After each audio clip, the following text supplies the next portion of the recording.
주간 잘 지냈습니까? 어려운 시기에 부대 업무와 학업을 병행하는데 얼마나 수고가 많습니까? 봄은 어디서부터 옵니까? 아마 여성들의 옷이라든지 옷차림이라든지 또한 주변에 아마 꽃이 우리에게 봄이 왔다는 것을 아마 보여줄 수 있을 것 같습니다. 주변에는 벌써 목련과 진달래가 활짝 폈습니다. 아마도 이제 4월 정도 되면 학교에도 벚꽃이 만연하고 그 벚꽃에 아마 많은 학생들과 사람들이 와서 또 볼 텐데 그때는 혹시 만날 수 있을런지 모르겠습니다. 그때를 기약하면서 이제 4주차 군대 조직의 특성 강의를 진행하도록 하겠습니다.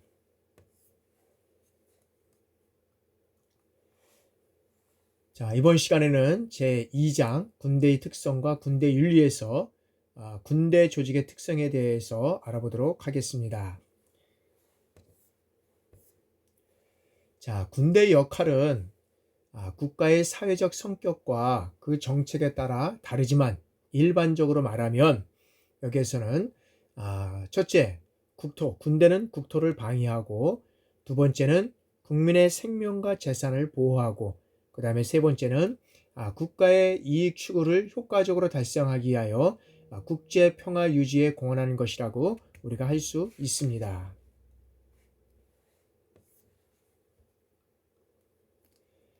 그러면 군인의 지휘 및 복무에 관한 기본 법률에 군대의 역할, 즉 국군의 사명은 무엇이라고 적혀 있는지 우리가 한번 확인해 보겠습니다. 국군은 대한민국의 자유와 독립을 보존하고 국토를 방위하며 국민의 생명과 재산을 보호하고 나아가 국제 평화 유지에 이바지함을 그 사명으로 한다라고 명시가 되어 있습니다. 여기에서 이제 국제 평화 유지, 즉 우리나라도 6.25 전쟁 시 유엔의 16개국의 도움을 받아서 현재 경제적인 대국 11번째의 어떤 면에서는 그 경제적인 부흥을 가져왔다고 할 수 있습니다. 아마 6.25 전쟁 시 유엔의 어떤 도움이 없었다면 우리나라가 현재까지 이렇게 성장할 수 있었나라는 것들을 또 한번 생각해보면 어렵지 않았을까라는 생각을 해봅니다.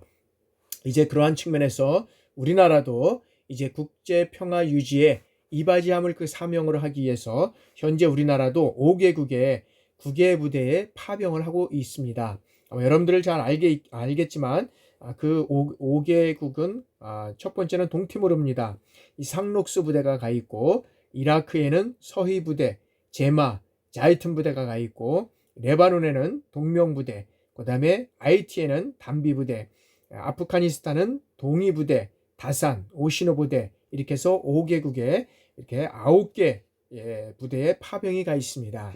그래서 레바논에 먼저도 한번 여러분들한테 제 소개를 하면서 레바논에는 제 둘째 아들이 파병을 갔다 온 지역이라 레바논 하면 또 이렇게 친근감이 가고 또 눈여겨보고 관심 갖고 이렇게 봐지는 것 같습니다. 이제 우리나라도 다시 말씀드리지만 이 5국의 5개국의 9개 부대의 어떤 파병을 하고 있는 것을 우리가 볼 수 있습니다.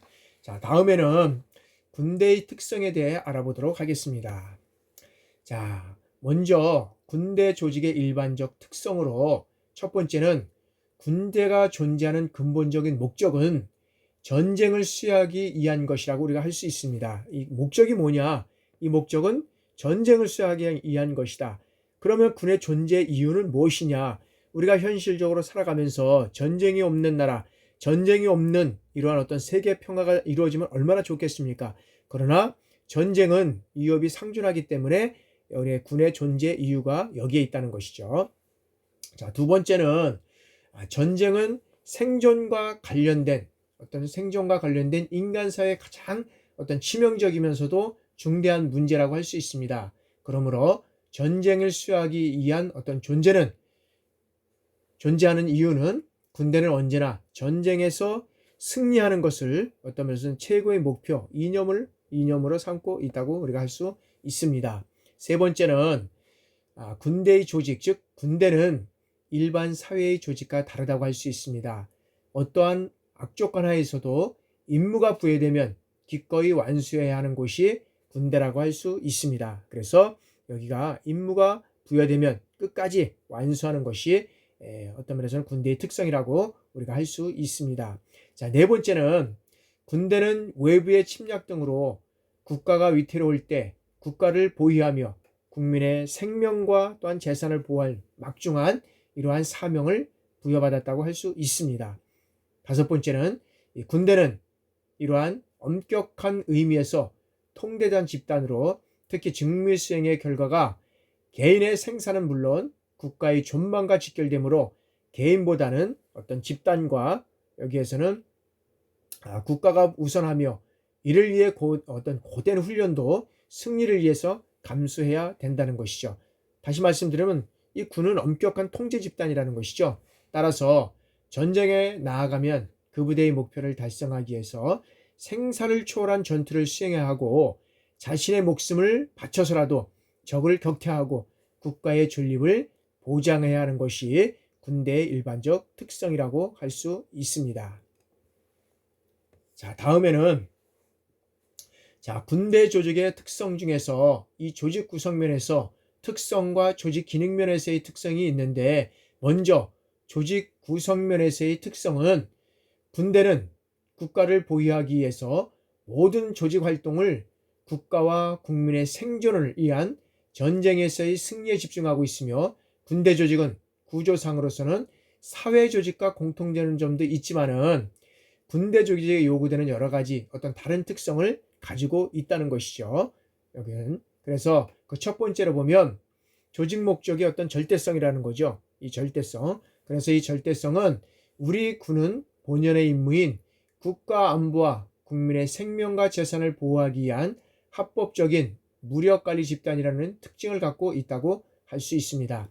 따라서 군대 조직의 모든 활동은 국방이라는 뚜렷하고 그 다음에 확고부동한 목적에 집중되어 있으며, 목적 달성을 위해서는 상당한 정도의 이런 강제력이 행사되고 또한 그것을 당연히 받아들이게 된다는 것입니다. 자, 두 번째는 권위주의적 위계질서, 위계조직으로서 군대 조직은 강력하고 철저한 어떤 주의적 위계조직에 의한 명령체계, 또한 계급과 조직의 직책에 따른 권한, 지휘, 통제, 이러한 것들에 어떤 따라야 되는 그러한 어떤 권한이 부여되고, 이를 바탕으로 엄정한 지휘 계통이 성립되어 직무 할당이 명확히 되어 있어야 한다는 것입니다. 자, 다음에는 조직의 집단성이라고 우리가 할 수 있습니다. 자, 군대 조직은 다수의 군인들로 이루어진 집단이기 때문에 여기에서는 조직의 화합과 그 다음에 어떤 다양한 지휘 방법, 리더십, 복종심, 군기, 이런 것들을 세워야 한다고 할 수 있습니다. 따라서 군 본연의 임무 수행의 과정에서는 무엇과도 바꿀 수 없는 어떤 절체절명의 순간이 존재하는데, 이럴 때 이 진가가 발휘될 수 있다고 할 수 있습니다. 이러한 순간에도 군인이 자신의 목숨을 담보로 용전부투, 결사항쟁을 해야 한다는 것은 너무나도 당연하다고 할 수 있습니다. 그래서 다른 직업과는 확연히 구별되고 이에 걸맞는 대우와 예우를 평소에 받고 있다고 할 수 있습니다. 특히 유사시 목숨을 담보하기까지 강한 책임감이 요구된다는 것입니다. 자, 네 번째는 어떤 조직의 강제적 규범적 성격입니다. 여기는 전투력을 보존하고 그 다음에 규율과 군기를 유지하기 위해서 전투에서 싸워 이길 수 있도록 강제적이고 규범적인 성격을 띠고 있는 집단이 여기에서는 군대 집단이라고 할 수 있습니다. 따라서 사회적 책임성의 요구는 군이 합법적 무력관리 집단이라는 데서 파생되는 양자의 어떤 동전의 양면과도 같다고 할 수 있다는 것이죠. 따라서 무력의 합법적 관리 집단이기 때문에 군에 대한 강력한 이러한 사회적 책임이 요청된다고 우리가 할 수 있습니다. 다음에는 다섯 번째는 어떤 조직의 지속성입니다. 자, 군대 조직은 국가와 국민과 함께 지속해야 한다고 할 수 있습니다. 그래서 싸워 이길 나와 국민이 없다면 군대 조직이 구성되어야 할 필요 자체가 없다는 것이죠. 따라서 군대 조직은 국가와 존망을 같이 한다고 할 수 있습니다. 다시 말씀드리면 국민이 없는 군대는 필요가 없다는 거죠. 따라서 군대 조직은 국가와 존망을 같이 한다고 할 수 있다는 것이죠. 자, 여섯 번째는 조직의 전문성입니다. 자, 다른 집단이 대신하기 어려운 어떤 강한 전문 기술력을 보유하고 있다고 할 수 있습니다. 그래서 군 특유의 어떤 고도의 전문 기술을 우리가 가지고 있어야 한다는 것이죠. 민간인 기술자와 군 간부를 구분 지어주는 것은 군 특유의 어떤 독특한 전문 기술을, 여기는 무력관리라고 하죠. 무력관리라는 이 말로써 적절히 요약될 수 있는데, 여기에는 군 간부에게는 고유한 기술이란 무엇이냐면 무력의 행사가 주 업무인 인간 집단, 즉 무기 장비 체계를 지휘하고 관리하고 통제하는 이러한 것들이 여기에서는 군대의 어떤 전문성을 가지고 있어야 한다는 것이죠. 따라서 오늘날의 군사적 기능이 고도의 전문 지식과 기술을 요한다고 할 수 있습니다. 따라서 상당한 훈련과 경험이 없이는 아무리 천부적인 재능과 어떤 리더십을 부여받은 사람일지라도 군사적인 기능을 효과적으로 수행할 수 없다고 할 수 있습니다. 자, 다음에는 이번에는 이제 군대 조직 기능 면에서 특성에 대해 알아보도록 하겠습니다. 크게 두 가지로 구분할 수 있는데, 첫째는 국토를 방위하고, 여기에서는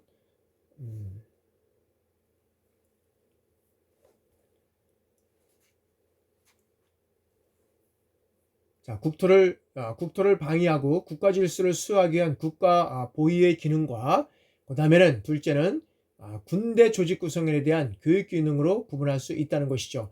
자, 먼저 국가 보위의 기능으로서 이제 첫 번째는 우리 군의 존재 목적과 기능 가운데서 가장 중요한 것은 뭐냐는 것이죠. 여기에서는 민주주의, 어떤 이 헌법을 수호하는 것이다 라고 할 수 있다는 것이죠. 그래서 여기에서는 민주주의 헌법에 수호하는 것이 우리 군의 존재 목적이고, 두 번째는 이 자유와 독립을, 이런 자유와 독립을 보존한다는 것은 우리나라의 국민이 지켜야 할 어떤 그 합의의 의미라고 할 수 있다는 것이죠. 우리나라는 일제 36년간의 자유와 독립을 빼앗기고 민족적 순환과 서러움을 당한 그런 역사적 교훈을 통해서 자유와 독립이 얼마나 귀하고 값진 것인가를 우리는 피부로 느끼고 배워 알고 있다는 것입니다. 세 번째는 이 국가 방위로서 우리 군대의 어떤 기본 기능이고, 또 어느 나라든 국방을 위하여 군대를 갖게 된다고 할 수 있습니다. 네 번째는 국민의 생명과 재산을 보호하는 것이다.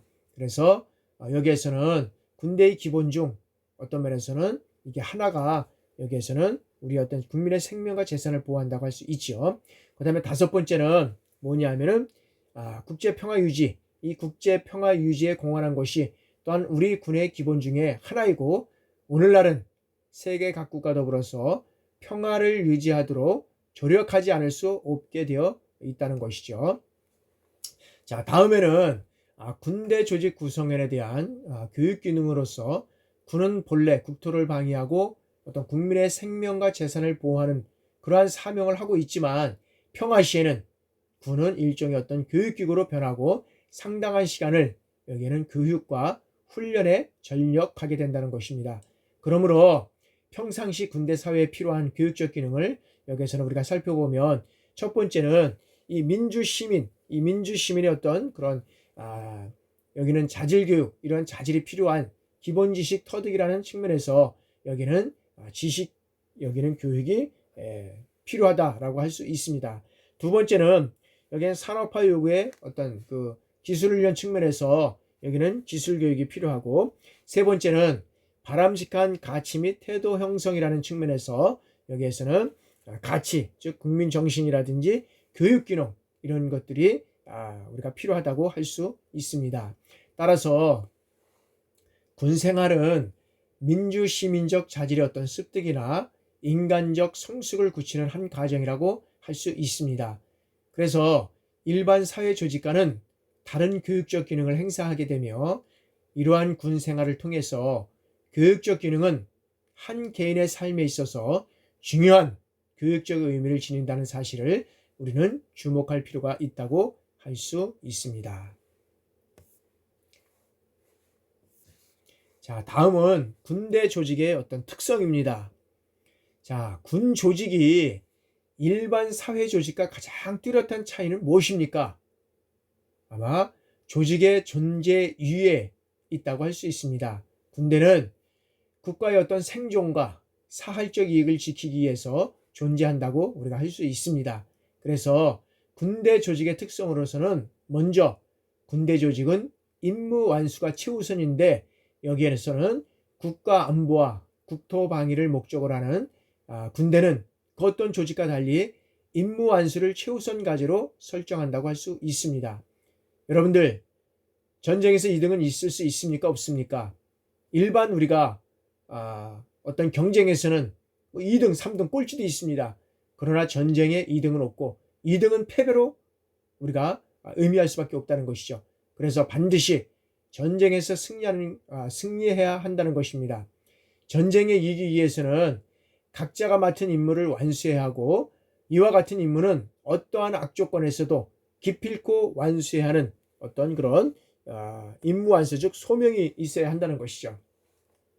두 번째는 이 권위적 위계 질서와 상명하고의 어떤 계급 질서로서 군대는 이 엄격한 상명하복의 어떤 그런 전형적인 피라미드식 위계 기조로 조직되어 있다고 할 수 있습니다. 우리가 이렇게 피라미드, 그래서 이러한 위계 질서를 가지고 있다고 할 수 있습니다. 따라서 신속한 결정을 요하는 전투 상황에서 지휘체계에 입각한 명령과 복종은 절대적으로 중요한 가치라고 할 수 있습니다. 따라서 이러한 상명하복의 위계 구조가 작동되지 않는다면 제대로 싸울 수 없다는 것입니다. 따라서 군대의 권위적 위계 구조는 계급 질서에 의해 유지되며, 계급에 따라서 담당할 직무와 권한이 달라진다고 할 수 있습니다. 무엇보다도 군대 계급의 특수성은 직무에 관련해서 절대적 복종을 요구하는 명령을 내릴 수 있다는 점입니다. 따라서 이러한 특성 때문에 아무리 개인의 의사를 존중하는 민주주의 국가라 할지라도 군대만은 엄격한 상명하복의 여기에는 명령체계를 여기에는 강조한다고 할 수 있습니다. 자, 셋째, 무한한 희생과 헌신을 요구하고 있다는 거죠. 자, 군대가 존재하는 것이 전쟁에서 승리하는 것이라면 목숨을 건 투쟁을 피할 수 없으며, 또한 군인은 바로 그러한 임무를 수행하기 위해 존재한다고 할 수 있습니다. 따라서 군인복무기본법에 군인은 직무 수행에 따르는 위험과 책임을 회피하지 아니하고 성실하게 그 직무를 수행해야 한다라고 제21조에 명시하고 있으며, 전투를 담당해야 하는 군의 특성상 국가에 대한 충성과 이러한 성실한 이행은 고귀한 목숨을 요구하기도 한다고 할 수 있습니다. 안중근 장군은 위국 헌신 군인 본분이라는 어떤 군인의 본분은 나라와 국민을 위해서 무한한 헌신에 있음을 강조하였다고 할 수 있습니다. 자, 네 번째는 단결과 협동을 중시하는 운면 공동체로서 모든 조직에서 구성원들의 어떤 단결과 협력은 중요하다고 할 수 있습니다. 구성원이 얼마나 조직적으로 단결하고 협력하느냐에 따라서 극단적으로 다른 결과를 가져오게 되는 것이 여기에는 어떤 조직의 힘이라고 할 수 있습니다. 따라서 군대만큼 이런 조직적 단결과 협동의 중요성을 잘 보여주는 조직이 없다고 할 수 있습니다. 군인들은 전투 동기를 조사한 보고서에 의하면 그들이 싸우는 가장 중요한 요소로 어떤 걸 꼽았느냐 하면 전회를 꼽았다는 것이죠. 이게 전회를. 그래서 동료를 실망시키지 않기 위해서 목숨을 걸고 싸우는 조직은 여기에서는 어떤 면에서는 군대밖에 없다고 할 수 있습니다.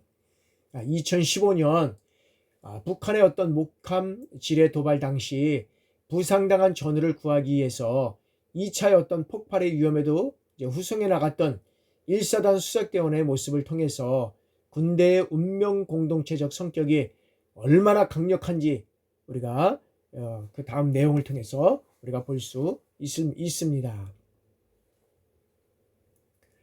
자, 단결과 협동을 중시하는 운명 공동체의 사례를 우리가 살펴보면 자, 우리가 15년 8월 4일입니다. 2015년 8월 4일.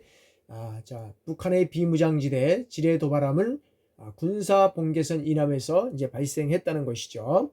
DMZ 폭발 상황이 있고, 여기에서는 이제 우리가 소초를 통해서 이제 여기에서 그 수색 정찰을 하는 이제 그런 측면에서 소통문을 열고 이제 들어가는 그러한 내용이 되겠습니다.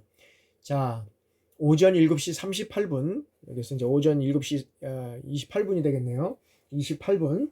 자, 1사단 수색대대 김정은 하사는 GP의 추진 철책 출입문을 통과해서 수색 작전에 이제 돌입을 하게 됩니다. 그런데 하지연 하사가 두 번째로 출입문을 나서는 순간 적이 매설한 목재 지뢰가 터지면서 하지연 하사의 몸은 공중으로 솟구쳤고 두 다리는 피투성이가 되고 말았습니다. 팀장인 정교성 중사는 이때 어떻게 외쳤습니까? 적폭탄 낙하를 외친 후 폭발 지점으로 뛰어들어가서 하지연 하사를 지혈하면서 분대원들에게 후송을 지시하고 자신은 전방 경기에 임했습니다.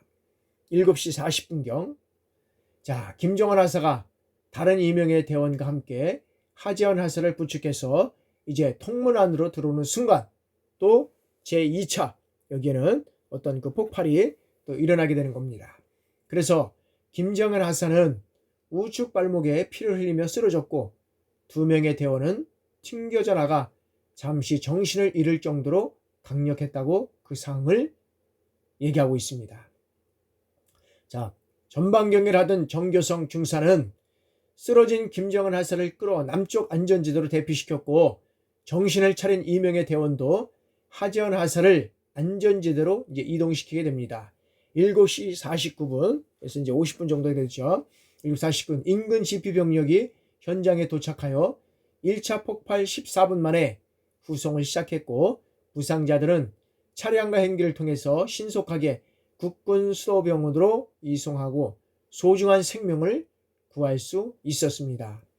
아마도 당시 상황이 이런 녹화된 영상을 보면 지뢰가 얼마나 어디서 또 터질지 모르는 상황에서도 장병들이 이러한 전회를 구하기 위해서 다시 사지로 들어가는 이러한 전회를 발견할 수 있었는데 이것은 자신의 안위보다 전우를 먼저 생각하는 전우의 말로 군대가 갖고 있는 운명 공동체적 특성을 잘 보여주고 있는 이러한 어떤 사례라고 할 수 있습니다.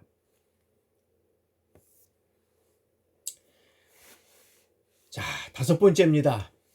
자, 5번째는 엄정한 군기 확립입니다. 자, 군기는 군대의 어떤 그 생명과 그 다음에 어떤 그만큼 군대는 이 규율을 강조하고 있다는 거죠. 그래서 왜 그러면 군대는 이 엄격한 엄정한 규율을 강조하는 것일까 라고 한번 우리가 생각을 해본다 그러면 무엇보다도 군인의 임무가 위험하기 때문에 가장 기본적인 여러분들 아마 그 소화기를 다룰 수 있을 때도 보면 이 소화기만 해도 엄청난 살상력을 발휘하는 장비라고 할 수 있을 겁니다. 이처럼 군대는 많은 위험 요소를 갖고 있기 때문에 직무 수행 과정에서 기강을 세우고 규율 있게 행동을 하지 않으면 안 된다는 것입니다. 또한 군기는 전투 상황에서 더욱 중요하고 목숨을 건 전투에서 지휘관의 명령에 따라서 여기에서는 부대원들의 일사불란하게 행동을 해야 한다는 것입니다. 규율이 개인의 자유를 억제하는 것 같지만 그것이 없다면 군대는 임무 수행을 제대로 할 수밖에 없다는 것입니다. 다시 말씀드리면 전투 상황에서 명령에 따라 일사불란하게 행동을 하지 않으면 여기는 군대는 어떤 면에서 보면 어려움을 당할 수밖에 없다고 우리가 할 수 있습니다. 자, 다음은 6번째 정치적 중립 의무가 되겠습니다. 자, 정치적 참여는 헌법에 부여된 국민의 권리라고 할 수 있습니다. 그러나 군인은 특정 정파의 정치 활동에 참여할 수 없다고 명시되어 있습니다. 어디에 명시되어 있느냐면 자, 군인복무기본법 제33조에 군인은 정당이나 그 밖의 정치단체의 결성에 관여하거나 이에 가입할 수 없다고 분명히 명시하고 있습니다. 그렇다면 왜 군인들은 이러한 정치 활동에 참여할 수 없고 정치적 중립을 지켜야 할까라는 것이죠. 무엇보다도 군대를 정치적으로 이용하려는 그 어떤 시도도 거부하기 위해서일 것입니다. 자, 민주국가에서 군은 특정 집단이나 특정 개인의 군대가 아니라 국민을 위한 군대이기 때문에 군의 존재 이유와 부합하지 않기 때문에 그렇다고 할 수 있습니다. 자, 공적 지위를 갖고 있는 군인이 연설이나 문서 등의 방법으로 인해서 정치적 의견을 공표하는 것은 상명하복의 조직 문화를 갖고 있는 군대에서 정치적 중립 의무를 위배할 수 있는 이러한 것이 될 수 있다고 할 수 있습니다. 그래서 다시 한번 말씀드리면 군은 정치 개입이라든지 정치 활동, 특정 정당에 가입해서는 안 된다고 할 수 있습니다. 자, 이러한 정치 중립 의무와 관련해서 군인의 어떤 지위, 그 다음에 복무에 관한 기본법에도 군인은 정당이나 그 밖의 정치단체의 결성에 관여하거나 가입할 수 없고 군인은 선거에서 특정 정당 또는 특정인을 지지하거나 또는 반대하기 위한 행위를 해서는 안 된다고 명시되어 있다고 말씀을 했습니다. 자, 반드시 어떤 면에서는 다시 한번 말씀드리면은 여기에서는 투표를 하지 않도록 권유운동을 한다든지 서명운동을 한다든지 그 다음에 문서나 이런 도서를 공공시설에 게시하거나 또 게시하게 하는 것들, 그 다음에 이러한 기부금을 모집하고 또한 공공이 자금을 이용한 이러한 것들, 그 다음에 타인에게 정당이나 정치단체에 가입하게 하거나 가입하지 않도록 권유하는 이러한 일을 해서는 아니 된다고 할 수 있습니다. 반드시 이 내용을 준수해서 불필요한 오해가 발생되지 않도록 각별히 우리 특별히 유의할 것입니다.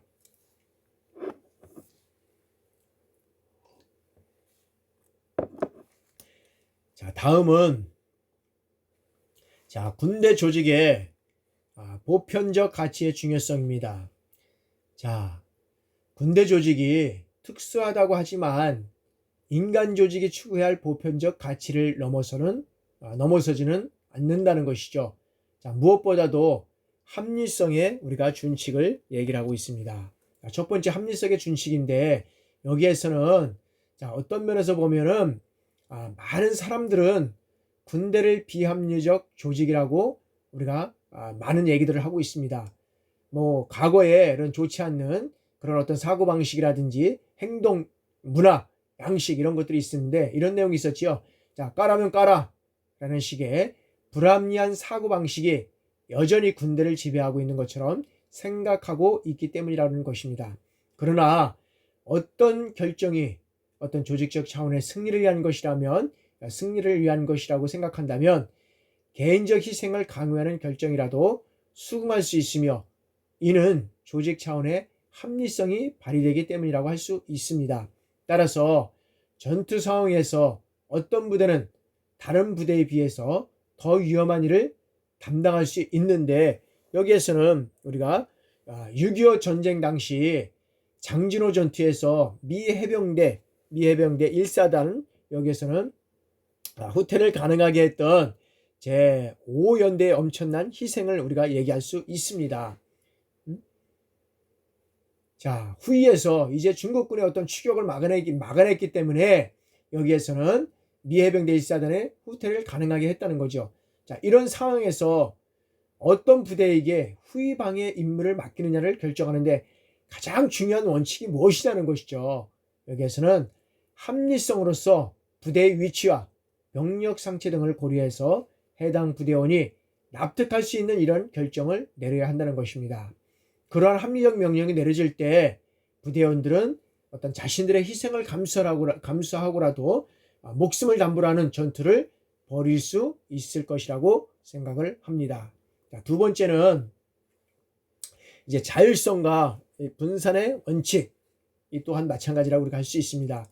최신 첨단 무기 체계의 도입으로 인해서 기술적 복잡성이 증가하고 있고 지휘계통의 어떤 지휘계통밖에 전문 기술자의 역할이 커지고 있으며 획일적인 선형 지휘 체계의 어떤 경직성이 이제 문제되면서 분산적인 비선형 지휘 구조가 이제 각광을 받고 있다고 할 수 있습니다. 왜냐하면 현장 지휘관이 그 어떤 상관보다 더 현명한 판단과 결정을 내릴 수 있기 때문이라는 것이죠. 그래서 여기에서는 각급 부대의 어떤 자율성이 강조되는 이유가 여기에서 있다는 것이죠. 왜? 그 부대의 어떤 현장 지휘를 누가 제일 잘하냐는 것이죠.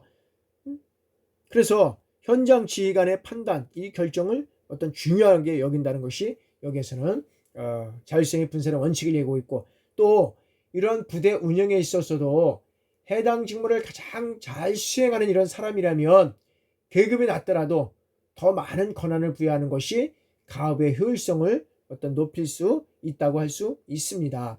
따라서 부대 지휘관이 이러한 궁극적 권한을 행사하되 부대원들의 어떤 개별적 역량이라든지 결의에 상응하는 직무와 권한을 부여하는 것을 우리가 얘기할 수 있습니다. 따라서 우리 군이 강조하는 임무형 지휘 방침과도 부합되는 일이라고 할 수 있을 것입니다. 자, 다음에는 인간 존중의 어떤 인도주의 가치입니다. 여기에서는 자, 어떤 극한의 훈련을 감당해야 하고 목숨을 건 전투를 치러한 군인에게 인도주의를 말한다는 것이 어색할 수 있을 것입니다.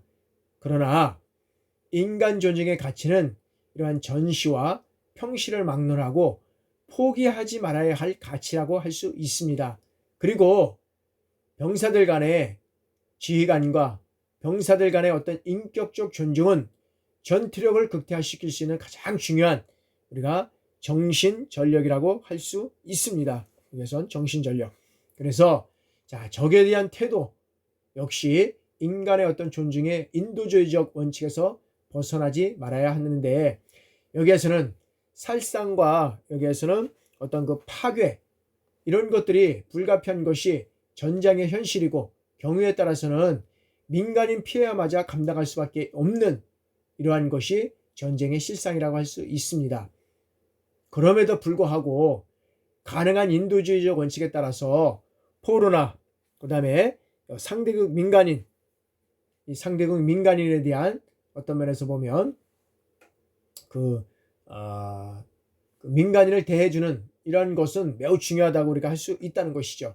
그래서 여기에서는 생명 존중은 우리 군이 지켜나가야 가장 기본적이면서도 숭고한 가치라고 할 수 있습니다. 그래서 여기에서는 인도주의 원칙이 상당히 중요하다고 할 수 있겠습니다.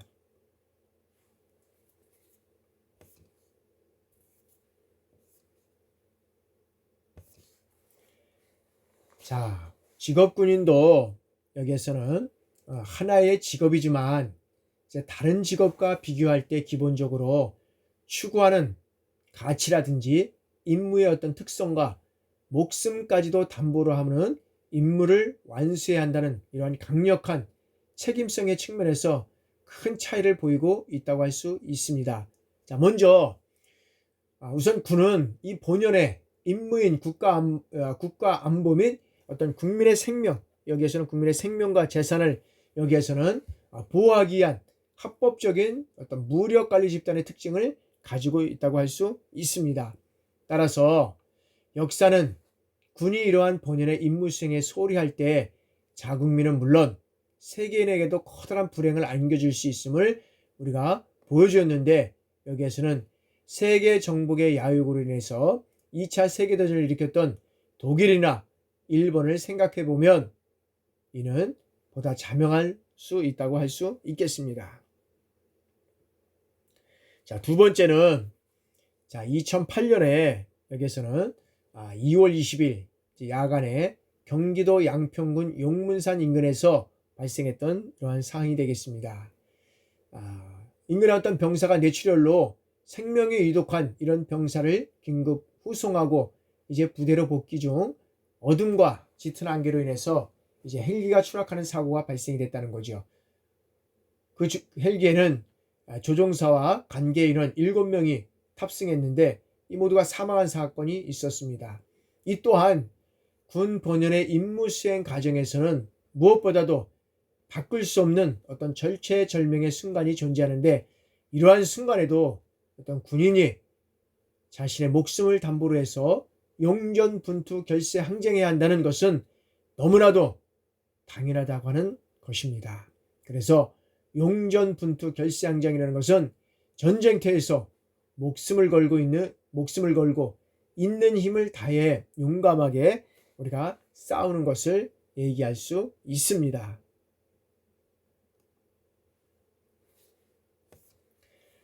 자, 셋째, 이제는 군이 그 기능을 정상적으로 수행하기 위해서는 하급부대는 여기에서는 상급부대의 명령에 절대적으로 어떤 의미에서는 순응해야 한다는 것입니다. 그래서 여기에서는 명령의 절대성과 엄격한 유계질서를 요구하고 있는데, 아무리 민주주의가 발달한 나라일지라도 군대만은 이 엄격한 어떤 면에서는 상명하복의 어떤 조직의 구성이 되고 있고, 자신의 이익에 반하더라도 여기에서는 어떻겠습니까? 자신의 이익에 반하더라도 여기에서는 명령에 복종할 것을 요구한다고 할 수 있습니다. 그래서 1999년 1차 연평해전과 2002년 2차 연평해전에서 우리 군은 어떠한 일이 있었느냐 하면, 북방 한계선을 넘어서 기관포와 어뢰로 공격해오는 북한 정비정을 죽음을 무릅쓴 교전에서 격퇴 및 퇴각시킨 바 있습니다. 이는 현장 지휘관을 중심으로 해서 일사불란한 지휘와 여기에서는 일사불란한 지휘와 생사를 초월한 임무수행, 이러한 성과가 있어서 가능했다고 할 수 있습니다. 이것은 곧 뭡니까? 이러한 명령과 복종에 귀결된 이러한 사건이라고 할 수 있습니다. 그래서 여기서 명령이란 뭐냐?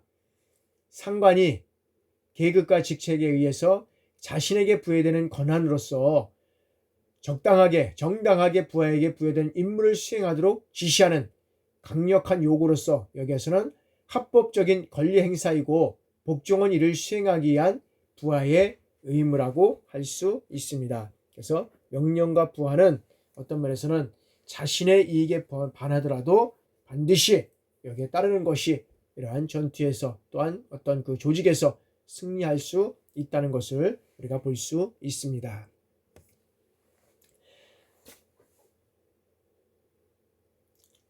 자, 제2차 연평대전에서 조금 더 이제 알아보도록 하겠습니다. 자, 연평대전은 북한군이 서해 연평도 인근 어떤 북방 한계선을 넘어서 이제 대한민국 영토를 침범한 이러한 해상 전투라고 할 수 있습니다. 자, 제1차 연평해전은 1999년에 6월 15일, 여기에서는 1차는 여기에서 1999년 6월 15일 날 있었죠. 그래서 이제 북한 한계선을 침범한 북한 경비정을 우리나라 이제 함정이 이런 선체로, 여기서 선체로 밀어붙이는 이런 상황이 되겠죠. 선체로 밀어붙이는 상황들, 밀어내는 이런 충돌식 밀어내기 작전을 벌여서 교전 14분 만에 여기에서는 북한 어뢰정 한 척을 격침시키고 경비정 4척을 대파시키는 이러한 어떤 큰 전투가 제1차 연평해전이라고 우리가 할 수 있습니다. 그래서 우리 측은 경미한 피해 발생이 이제 있었고, 그 다음에 이제 제2차 연평해전은 언제 있었느냐 하면 여기에서는 2년 6월 29일 날 있었습니다. 6월 29일 날에 북한 경비정의 기습 공격이 있었습니다. 그래서 우리나라의 어떤 참수리 경비정이 이제 침몰한 이런 사건이 있었는데, 윤영아 소령 등 6명이 전사하고 이제 19명이 또한 부상당하는 피해를 입었다고 할 수 있습니다. 여기에는 북한군은 약 한 30명의 사상자와 함정 한 척이 이제 반파되었던 전투를 여기에서는 제2차 연평대전에서 경험한 이러한 일이 있었고요. 정부는 2008년 4월에 이제 서해 교전으로 불리던 이 전투를 제2 연평해전으로 이제 명명하고, 추모 행사도 국가보훈처 주관하에서 이제 국가급 추모 행사로 이제 승격시키게 된 이러한 일이 이제 있었던 것입니다. 자, 다음에는 이제 사회적 책무성입니다.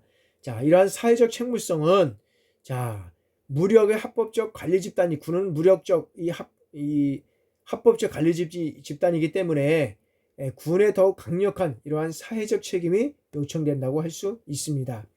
그 다음에 전문성입니다. 군은 독특한 어떤 고유의 독특한 전문 기술력을 보유해야 된다. 그래서 여기에서는 이러한 어떤 무력의 행사가 주업무인 인간 이런 집단을 지휘하고 관리하고 통제하기 위해서는 군에서는 이러한 전문성을 가지지 않고는 어떤 면에서는 영이 쓰지 않는다고 할 수 있습니다. 그래서 앞으로는 어떤 기술력, 그 다음에 정보과학의 발달에 따라서 이러한 어떤 전문 기술력을 우리가 보유하지 않으면 안 되는 이전 그러한 상태가 이제 돼가고 있다는 것이죠. 그래서 여러분들 지금 밤늦게라도 여러분들이 공부한다는 것 이제 아마 지금은 힘들고 어려울 수 있습니다. 그러나 우리가 견뎌야 합니다. 그 다음에 끝까지 이겨나가야 합니다. 그 다음에 참아야 합니다. 그러면 여러분들이 좋은 이러한 결과를 가져올 수 있다고 우리가 볼 수 있을 것입니다. 자, 다음에는 군 전문 직업주의에 대해 이제 알아보도록 하겠습니다. 자, 전쟁에서 승리하는 군대는 이러한 시대의 변화에 따라서 대처함으로써 최상의 전투력을 유지하는 강한 군대일 것이라고 우리가 할 수 있습니다. 자, 현대적 관점에서 강한 군대라는 것은 어떤 군대입니까? 어떤 면에서는 이런 최첨단의 강력한 이러한 무기 체계를 갖춘 군대, 그 다음에 미래전에 대비하여 어떠한 전쟁 양상에도 승리할 수 있는 전투 준비 태세가 확립된 군대, 이런 군대가 바로 아마 되기 위해서 군대는 어떤 면에서는 이러한 전쟁에 승리하기 위해서 이러한 변화에 대처하고, 또한 군은 전문 직업주의가 확립돼서 군의 사기와 능률이 최상의 상태를 유지하는 이러한 군대가 우리가 될 것이라고 우리가 생각을 할 수 있습니다. 따라서 자, 군 전문주의란 뭐냐 그러면 군 전문주의란 군 전문주의라는 것은 어떤 군의 핵심적 집단인 간부들에게 어떤 전문 직업적 성격이 여기는 부여되고, 그 다음에 정치로부터 군이 독립돼서 이러한 전문성과 자율성을 보장해서 어떤 군의 이러한 전문성, 이러한 자율성, 이런 것을 보장받을 때 군의 전문화가 이루어질 수 있다고 할 수 있습니다. 자, 그러나 군이 전문화가 되어 능력이 인정되다 할지라도 이 군 간부들의 어떤 인격적 도덕성이 부족하여 제대로 리더십을 발휘할 수 없다면 그 군대는 어떻게 되겠습니까? 결코 전쟁에서 승리할 수 없다는 것입니다. 그래서 이 군이 전문화되어서 능력이 인정되더라도 제일 중요한 것은 인격적 이런 도덕성, 어떤 면에서 보면 그 어떤 리더십 이런 것들이 부족할 때 전쟁에서는 우리가 패할 수밖에 없다고 우리가 볼 수 있습니다. 이러한 내용을 통해서 송나라의 어떤 그 양공의 그 어떤 그 내용들을 우리가 한번 살펴보도록 하겠습니다. 자, 군 직업윤리의 특수성으로서 송량지 즉 BC 648년에 송나라의 양공은 이제 강을 사이에 두고 이제 초나라와의 어떤 군사적 대치상을 맡게 되는 이러한 상황이 되고 있습니다. 이때 강을 건너는 약점을 이용해서 그때 적을 공격하자는 간언이 있었다는 거죠. 그래서 양공은 그때 어떻게 했냐는 거죠. 양공은 상대가 준비하기 전에 기습하는 것은 인의 도의, 즉 사람의 어떤 군대가 할 일이 아니다라고 해서 받아들이지 않았다는 것이죠. 그리고 이 양공은 이 초군이 강을 다 건너고 이제 전열을 갖춘 후에서 공격을 하게 되고 결국 대패하고 만다는 것이죠. 자, 군 본연의 미덕은 어떤 것이냐? 안보를 위협하는 적에게는 어떻게 했습니까? 전율과 공포로서 전승을 거둘 수 있는 이러한 어떤 군 본연의 자세를 우리가 늘 겸비해야 한다는 것이죠. 그래서 이거 한번이 상당히 이런 내용들이 중요하다고 할 수 있습니다. 자, 다음에는 군 어떤 전문 직업주의로서 우리가 전문 직업의 특성을 우리가 보도록 하겠습니다. 전문 직업의 특성. 자, 전문 직업인으로서의 군은 어떤 고유한 전문성을 효과적이면서도 올바르게 발휘함으로써 여기는 직업적인 독립성과 이러한 자율성, 그다음에 어떤 면에서 보면 이러한 책임성과 단체성을 인정받을 수 있다고 얘기를 할 수 있습니다. 그러면 이러한 독립성과 자율성 영역에서 전문 직업군의 구성원들은 고유한 어떤 독특한 이러한 소속감과 자긍심을 이러한 자신들의 어떤 전문 직업적 업무에서 헌신할 수 있게 된다고 할 수 있습니다. 이와 같이 이제 군은 어떤 전문 직업적인 어떤 특성으로서 이런 전문성과 그 다음에 어떤 책임성 그리고 이러한 단체성으로서 요약할 수 있는데 이것들을 한번 자세히 한번 살펴보도록 하겠습니다. 자, 첫 번째는 이제 전문성입니다. 자, 군은 본질적으로 싸우는 사람이라는 거죠. 그죠? 자, 군은 전문적으로 싸우는 사람이다. 그래서 전쟁은 군 고유의 어떤 전문성 영역이라고 할 수 있습니다. 자, 군의 어떤 전문 지식과 이러한 기술은 무력 행사와 관련된 지식과 기술, 업무 능력 이러한 것들이 해당될 수 있다고 할 수 있습니다. 따라서 부대를 지휘하고 관리하고 그 다음에 교육하고 통제하며 타 전력과의 어떤 합동이라든지 연합작전 이런 걸 수행하는 것 등이 어떤 면에서는 군의 전문 지식과 기술이 어떤 중요한 내용이 될 수 있다고 할 수 있습니다. 따라서 싸우면 이기는 어떤 군대, 여기에서는 이런 싸우는 이기는 군대가 되어야 되는데 그러면 싸우면 이기는 군대라는 것은 뭘 갖추고 있어야 되는 것이죠. 여기에서는 어떤 전문 이런 지식과 기술을 발휘해서 전쟁에서 승리하는 이러한 전문 직업군인다운 이러한 모습을 우리가 의미한다고 할 수 있습니다. 그러면 군이 보유한 전문 지식과 이런 기술이 신뢰할 만한 것인지는 전승을 통해서 확인할 수 있다는 것이죠. 이때 전승은 최소한의 희생으로 최대의 효과를 거두는 효율의 문제가 아니라 군에서의 전승이라는 임무는 그 어떠한 희생을 감수하고라도 반드시 임무를 완수하는 거다. 그 임무를 완수하는 것은 자신을 헌신함을 통해서 임무를 완수한다고 할 수가 있습니다. 자, 둘째는 책임성입니다. 자, 위국 헌신, 여기는 군인 본분, 즉 전문 직업군의 어떤 사회적 책임성과 그러한 책임성을 가치화하는 의미를 잘 드러내고 있다고 할 수 있습니다. 위국 헌신은 군이 전문 직업군으로서의 어떤 지게 되는 사회적 책임을 최선으로 수행하는 모습이라고 우리가 할 수 있다고 할 수 있습니다. 좀 더 명확히 말한다면 위국 헌신 군인 본분이란 말에는 이 엄숙한 사명감이 여기에서는 이 사명감이 내포되어 있다고 할 수 있습니다. 그래서 헌신은 자신을 바친다. 그 다음에 어떤 면에서는 최고의 자기 희생이다 라고 표현하고 있는 건데 헌신은 당연한 어떤 본분을 의식하는 일반적 책임을 넘어서는 것이라고 우리가 할 수 있을 것입니다. 따라서 여기에서는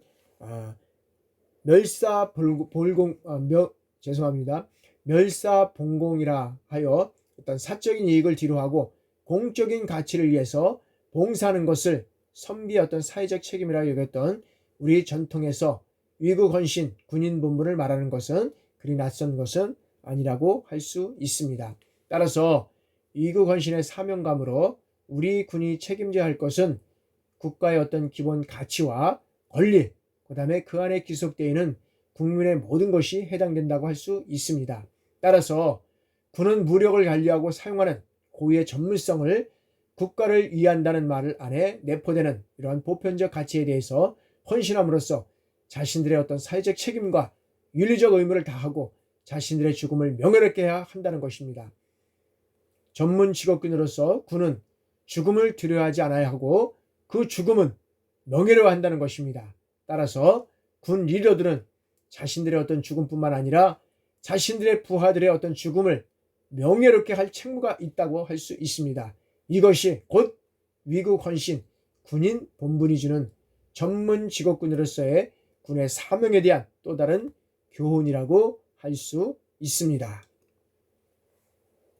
자, 셋째는 이제는 단체성입니다. 자, 단체성. 자, 군이 수행할 임무는 매우 위험적이고 불확실하며 예측하기 곤란하기 때문에 군 희생을 감수할 것을 요구하는데, 이러한 역경을 극복하고 전승이라는 이러한 궁극적 임무를 완수하기 위해서는 단결된 힘이 여기에서는 필요하다는 것입니다. 단결의 요체는 군 구성원 모두가 공동의 목적을 향한 어떤 공동의 가치인식이라고 얘기를 할 수 있습니다. 여기에서는 상호 이해와 신뢰로 모든 역량을 통합하고 결집하는 데 있고, 이러한 단결심은 견딜 수 없는 전제 환경에 맞서서 극복할 수 있는 어떤 용기와 곤경과 실패에서도 다시 일어설 수 있는 힘을 제공할 수 있다고 할 수 있습니다. 따라서 이러한 단결은 전문 직업군으로서 여기에서는 단체성과 밀접한 연관을 갖고 있다고 할 수 있습니다. 그래서 단결심은 군 전문 직업군의 일원으로서 공유하는 공동의 정신에 근거한다고 할 수 있습니다. 따라서 하나의 군이라는 공동의 정체성에서부터 우리가 성립할 수 있으며, 이 단결은 인하가 전제되어야 하는데, 인하라는 것은 무엇이냐? 여기에서는 인하라는 것은 여기서는 장교와 부사관과 병, 남군과 여군, 이러한 다양한 어떤 차이를 결집해서 여기에서는 서로 어울리는 이러한 의미를 우리가 군내에서 요구하는 이런 어떤 것들을 우리가 단일화라고 요구할 수 있습니다. 그래서 자, 여러분들이 여기에서는 인하 단결은 대한민국 군의 일원이라는 하나의 어떤 정체성을 공유하고 단결로 표시하고 있고, 이러한 또한 단결심은 공동의 임무 수행 과정에서 팀워크라든지 난관을 극복하고 임무를 성취하는 데 있어서 단결심은 매우 중요하다고 우리가 할 수 있습니다. 따라서 이러한 것들을 극복하기 위해서는 어떤 팀의 공유된 경험, 이런 것들을 축성시키면서 향상시킬 수 있다고 할 수 있습니다. 자, 그러면 최고의 전문 직업인 그 이름은 군인. 자, 얼마나 아름다운 이름입니까? 그래서 직업적으로 성공하는 그러한 요소들을 몇 가지만 한번 살펴보도록 하겠습니다. 자, 내 이름은 파티샤. 내 이름은 김삼순. 자, 날씬하지도 예쁘지도 않다. 많이 배우지도 집안이 보이지도 않다. 그러나 멋진 남자를 만나서 사랑을 이루었다고 할 수 있습니다. 여기에서 보면 어떤 면에서 보면 이제 2005년 6월 1일에 1일서부터 7월 20일까지 방영된 문화방송에서 이제 미니 시리즈를 우리가 이제 아마 이 내용을 아마 본 사람들이 많이 있었을 겁니다. 그래서 여기에서 보면 정말 어떤 면에서 보면 촌스러운 이 김삼순이가 우리 사회의 어떤 외문화 배경이 아니라 자신의 직업 분야에서 인정받는 것을 최고로 치는 문화가 형성되고 있다는 것이죠. 자, 다음에는 이 전문성입니다. 이제 어느 직업에서나 전문성이 가장 중요한 미덕이고 사회에서 가장 우선적으로 요구하는 소양이라고 할 수 있습니다. 그래서 장기 근속이나 연공 서열보다는 이제는 전문성을 갖고 창의적인 어떤 업무 수행 능력을 보유한다는 것이죠. 그래서 군이라는 것은 결코 군이라고 하는 것도 예외는 아니라고 할 수 있습니다. 전문 직업인으로서의 군인이 어떤 임무와 역할에 절실히 요구된다 할 수 있다고 할 수 있습니다. 자, 여기에는 이제 로스 윈스턴 대학 군사학의 어떤 권위자인 모스커는 군이라는 직업의 속성은 뭐냐? 공조직주의적인 성향을 갖고 있다. 그래서 콜링, 즉 소명의식이 있어야 된다는 거고, 그 다음에 직업에 대한 보상이다. 이게 하나의 직업으로서의 노동시장의 원리를 따르는 그러한 어떤 보상과 직업을 우리가 가지고 있어야 되고, 제일 중요한 것은 전문 직업인으로서의 어떤 속성을 가지고 있어야 한다고 얘기를 하고 있습니다. 자, 이거 참 중요한 것 같아요. 자, 자신감이 군을 살린다. 직업군인의 직업의식을 여기에서는 이제 조사를 했는데, 국방연구원 카이디에서 이제 조사를 했는데, 자, 직업군으로서 책임성과 단체성, 군인 정신은 참 훌륭합니다. 다 좋다고 말씀을 했어요. 근데 여기서 중요한 것은 뭐냐면 이 전문성에 대한 것들은 상대적으로 낮은 자신감을 보고 있다는 거죠. 따라서 군이 전문성을 배양하지 못한다면 우리 사회에서 차지하고 있는 군의 비중과 역할은 상대적으로 위축될 수밖에 없다는 것을 알고 이제는 이 전문성을 갖춰나가는 것이 이제는 군의 어떤 직업적인 그러한 면에서 상당히 중요하다고 할 수 있습니다. 그런 측면에서 여러분들은 전문성을 갖추기 위해서 오늘도 이 공부를 하고 있고, 이 공부를 통해서 여러분들은 전문적인 지식을 갖춰서 정말 성공적인 그러한 어떤 직업의식을 통해서 사회에서도 성공하는 그런 군인으로서의 역할을 감당하기를 빕니다. 자, 직업군인으로서의 어떤 제대로 된 직업군인을 형성하기 위해서는 여러 가지 어떤 실전적 경험과 군 교육, 그리고 어떤 자기 발전 노력이 합쳐야 된다고 할 수 있습니다. 따라서 이러한 전문성 함양을 위한 이러한 어떤 그러한 자기 발전의 기회를 확대하고 그러한 여건을 보장하는 것이 우리의 군의 어떤 적절한 필요한 발전 조건이라고 할 수 있습니다. 하지만 무엇보다 가장 우선적인 것은 군인 스스로가 직업에 대한 열정과 이러한 열정과 애정을 갖고 노력하는 것이라고 할 수 있습니다. 무엇보다도 군인들이 국가의 안전을 어깨에 짊어진 최고의 전문성을 갖춘 직업이라면 자부심을 갖고 당당하고 멋진 직업인으로서 거듭나는 것이 중요하다고 할 수 있습니다.